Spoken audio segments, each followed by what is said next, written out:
안녕하십니까. 5월 5일 금요일 어린이날 말씀 묵상 함께 시작하겠습니다. 오늘 날씨가 좀 굳을지도 모르겠는데요. 그럼에도 불구하고 주님께서 주시는 은혜와 기쁨과 안식을 누리시는 하루 되시기를 기도합니다. 오늘 본문은 사무엘상 25장 18절에서부터 31절까지 말씀입니다. 아비가일이 등장해서 다윗의 분노를 누그러뜨리는 본문인데요. 상당히 본문도 길고 생각해 볼 내용도 많기 때문에 바로 말씀 묵상 들어가도록 하겠습니다. 아비가일이 급히 떡 200덩이와 포도주 2가죽 부대와 잡아서 요리한 양 5마리와 볶은 곡식 5세아와 건포도 100송이와 무화과 뭉치 200개를 가져다가 나귀들에게 싣고 소년들에게 이르되 나를 앞서가라.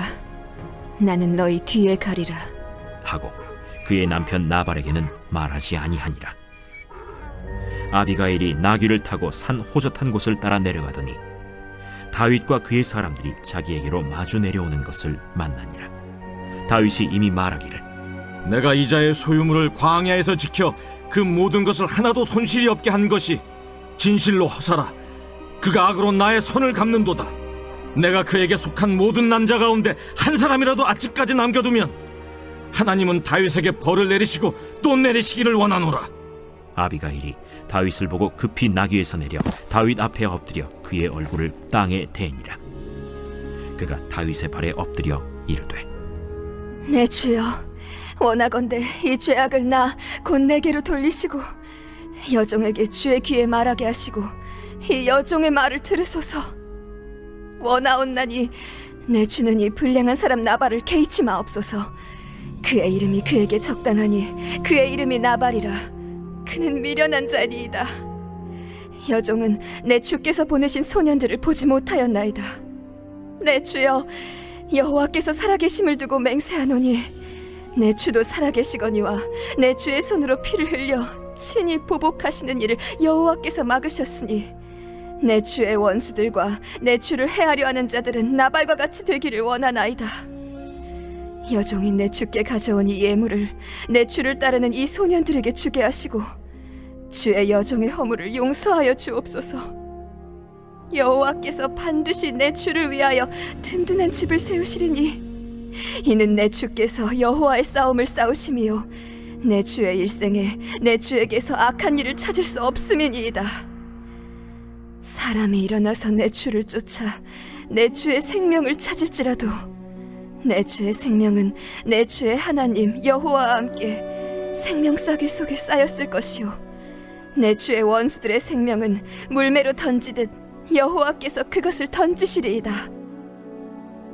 여호와께서 내 주에 대하여 하신 말씀대로 모든 선을 내 주에게 행하사 내 주를 이스라엘의 지도자로 세우실 때에 내 주께서 무죄한 피를 흘리셨다든지 내 주께서 친히 보복하셨다든지 함으로 말미암아 슬퍼하실 것도 없고 내 주의 마음에 걸리는 것도 없으시리니 다만 여호와께서 내 주를 후대하실 때에 원하건대 내 주의 여종을 생각하소서. 오늘 본문 읽을 때에는 어제 본문과 연결해서 읽어야 됩니다. 어제 본문에서 나발이 사울과 다윗 사이에서 누가 진짜 왕인지를 모르고 있었죠.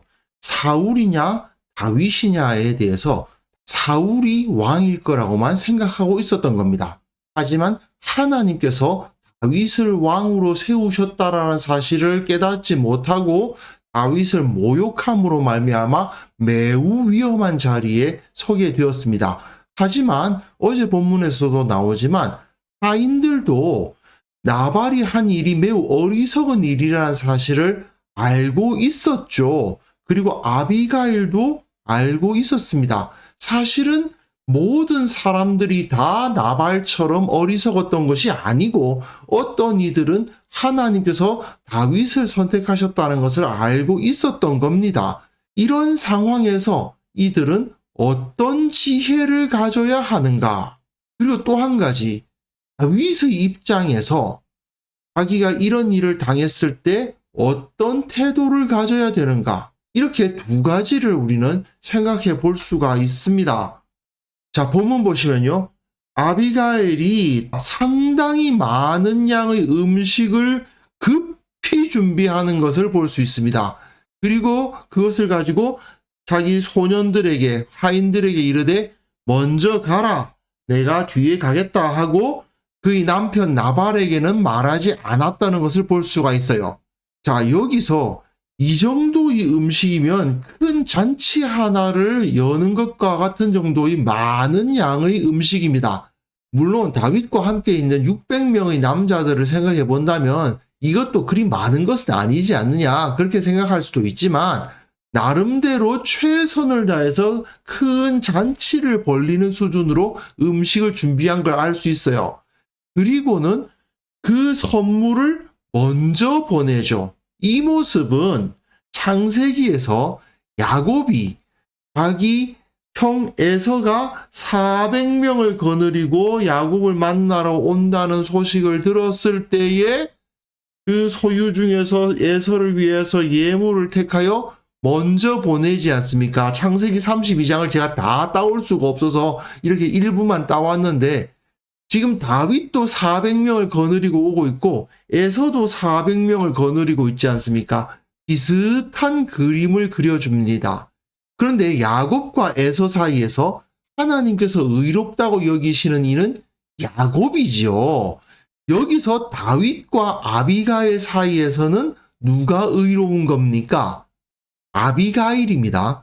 다윗은 지금 상당히 잘못하고 있어요. 그 뒷부분 보시면 다윗의 문제가 나타나고 있습니다. 아비가일이 나귀를 타고 산 호젓한 곳을 따라 내려가고 있는데 다윗과 그 부하들이 자기에게로 마주 내려온 것을 만나게 됩니다. 그런데 다윗이 이미 말하기를 내가 이자의 소유물을 광야에서 지켜 그 모든 것을 하나도 손실이 없게 한 것이 진실로 허사라.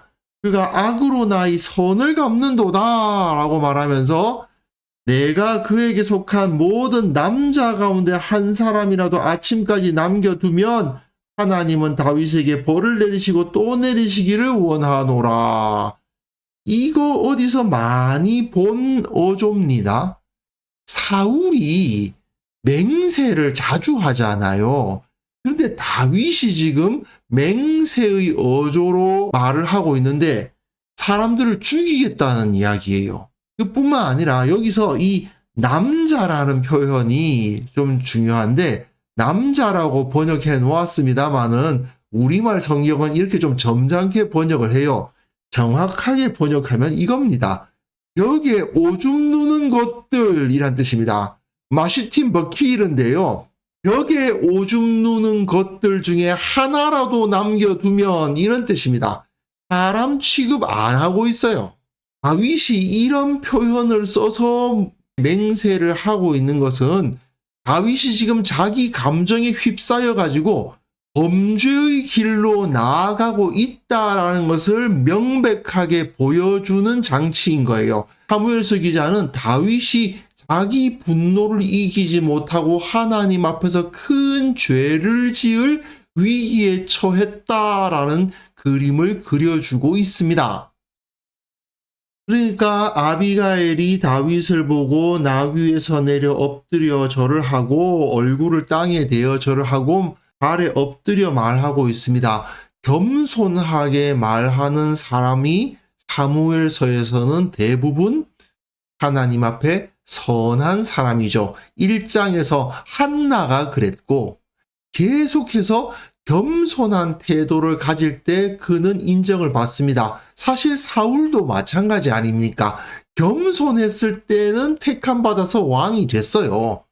여기서도 마찬가지죠. 아비가일이 겸손한 모습으로 말을 합니다. 내 주는 이 불량한 사람 나발을 개의치 마옵소서. 그가 나발이다. 미련한 자입니다. 그 미련함을 개의치 말아달라고 요청하는 겁니다. 미련해서 다윗에게 대적한 거지 악한 마음을 품고 적극적으로 다윗을 공격한 것이 아니다. 그렇게 이야기를 하는 거죠. 내 주여 여호와께서 살아계심을 두고 맹세하노니 내 주도 살아계시거니와 내 주의 손으로 피를 흘려 친히 보복하시는 일을 여호와께서 막으셨으니 내 주의 원수들과 내 주를 해하는 자들은 나발과 같이 되기를 원하나이다. 근데 여기서 아비가일의 입을 통해서 하나님의 뜻이 나타나고 있죠. 다윗의 손으로 피를 흘려 친히 보복할 수 없다. 그렇게 해서는 안 된다는 것입니다. 하나님께서 보복해 주신다.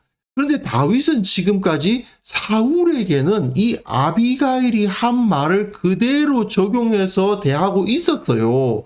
사울을 죽일 수 있는 기회가 있었지만 그의 겉옷만 벤 다음에 사울이 떠나니까 그 뒤에서 불러서 하나님께서 당신과 나 사이에서 심판하여 주시기를 원한다.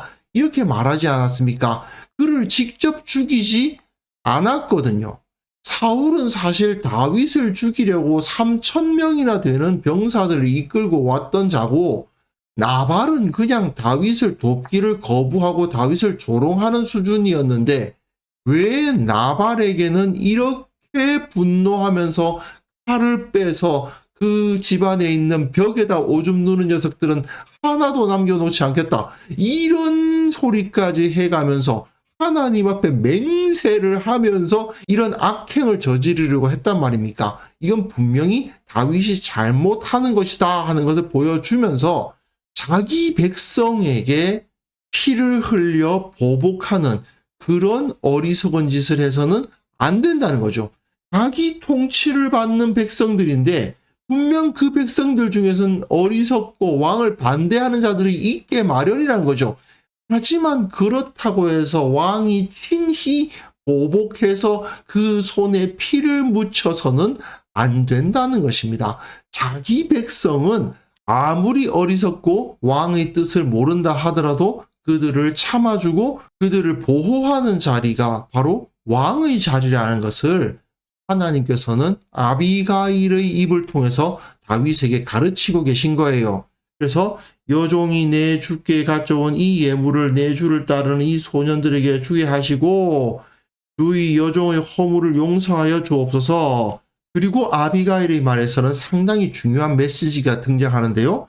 하나님이 당신을 통해 왕조를 세우시려면 다윗 당신이 여호와의 싸움을 싸워야 되고 그 일생 가운데 악한 일을 찾을 수 없어야 될 거 아니냐라고 말하는 겁니다. 만약에 그러하다면 사람이 일어나서 다윗을 쫓고 다윗을 죽이려고 하더라도 다윗의 생명은 하나님과 함께 생명 싸개 속에 쌓여 있기 때문에 완전히 안전하다는 거죠.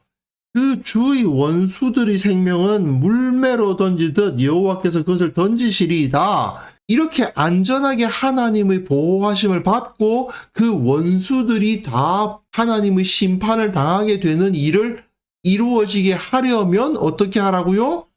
주님의 싸움, 하나님의 싸움을 싸우라는 거죠. 다윗은 누구하고 싸워야 됩니까? 이스라엘의 대적들하고 싸워야지 이스라엘 백성하고 싸워서야 되겠습니까? 갈렙의 후손하고 싸우면 어떡합니까? 자기 백성하고 싸우는 일은 결국 악한 일이 될 수밖에 없으니까요. 하나님으로부터 보호하심을 받고 그 왕조를 세우고 하나님의 영광을 누리고 싶으냐? 그렇다면 너의 부르심을 다시 한번 확인해라. 이 이야기입니다. 이 아비가일이 매우 겸손한 어조로 이것을 말하고 있지만 사실은 마치 선지자와 같이 다윗을 꾸짖고 있는 거나 다름이 없습니다. 여호와께서 내 주에 대하여 하신 말씀대로 모든 선을 내 주에게 행하사 내 주를 이스라엘의 지도자로 세우셨는데 당신이 이스라엘의 지도자 왕으로 세우시는데 그때에 무죄한 피를 흘렸다든지 친히 보복했다든지 이런 것이 있으면 어떡하냐 이겁니다. 안 되죠.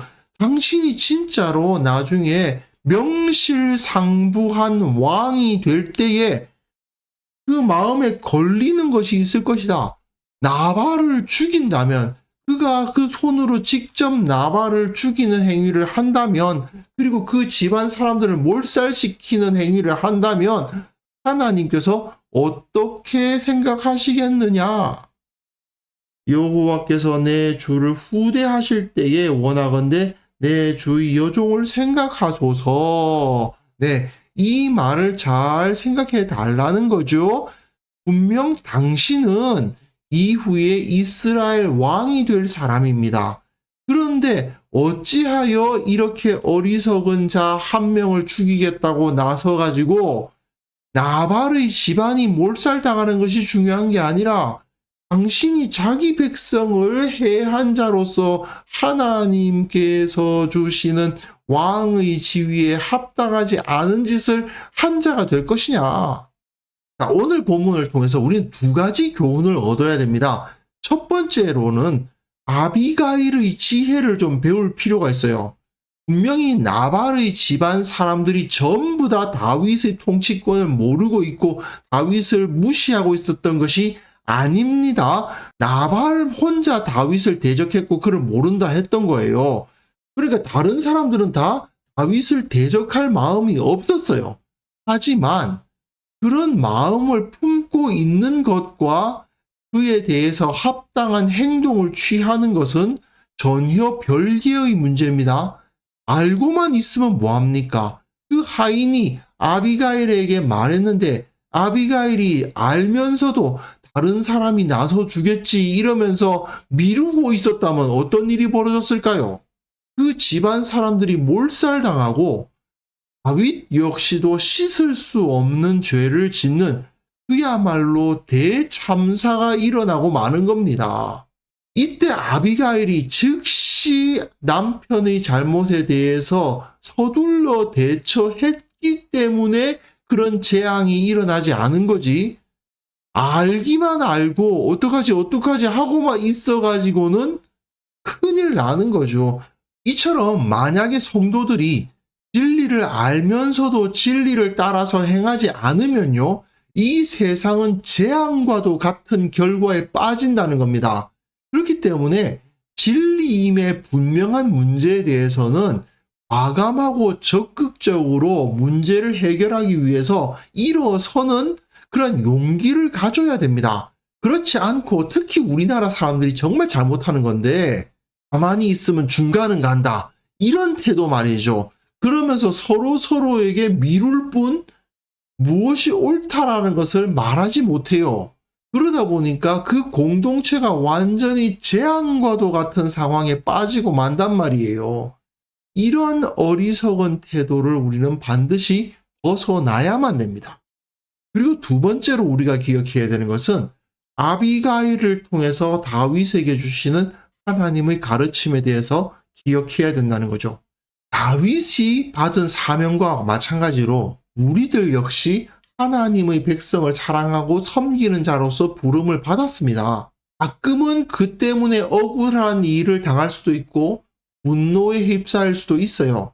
하지만 우리의 부르심을 기억한다면 참을 줄도 알아야 되고 옳고 그름을 판단할 줄도 알아야 되고 조금 여유를 가질 필요도 있는 겁니다.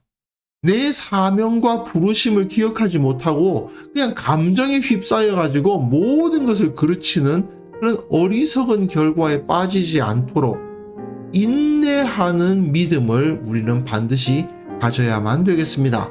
그래서 이 시간 함께 기도하실 때에 주님께서 내게 주신 그 부르심을 기억하는 자가 되게 하여 주시고 참으로 다른 삶을 살아가게 하옵소서.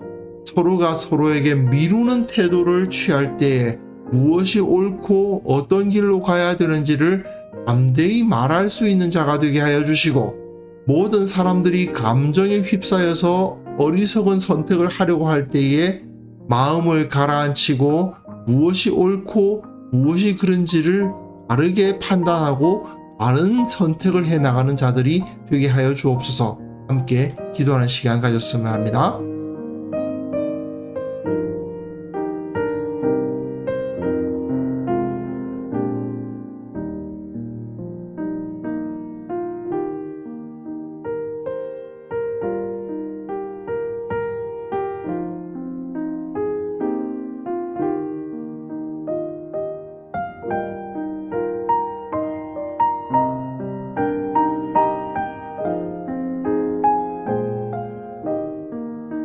하나님 아버지, 주님께서 우리를 어느 자리로 부르셨는지 기억하게 하시고 하나님의 나라와 그 의를 구하며 살아가는 자의 자리를 지키게 하시고 매일매일 주님 앞에 거룩하게 살아가게 하여 주옵소서.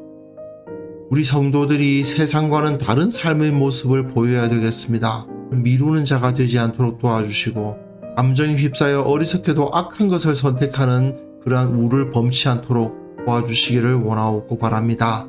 아버지, 이 세상 가운데서 예수님을 믿는 자들이 정말 다르구나 하는 평가를 받을 수 있도록 도와주시고 이 땅의 진정 복음과 빛으로서의 역할을 감당할 수 있는 참된 성도들 다 만들어 주옵소서. 아버지, 특별히 연휴가 시작되면서 각자의 시간들을 보내는 사람들이 있을 터인데 그 가운데 안전하게 지켜주시고 주님께서 은혜를 베푸사 평안과 기쁨, 안전과 풍요를 누릴 수 있는 기간을 주님께서 허락하여 주옵소서. 어떠한 사고나 어려운 일들 하나도 일어나지 않도록 도와주시고 주님께서 주시는 참된 평화와 안식을 누리는 우리 성도들 그리고 이 땅의 모든 백성들 되게 하여 주옵소서. 아버지, 오늘 주님께서 우리를 지켜주실 것을 믿고 우리와 함께 하여 주실 것을 믿사오며 우리 성도들이 어디에서 무엇을 하든지 지켜주실 것을 간구하오며 예수님의 이름으로 기도합니다. 아멘.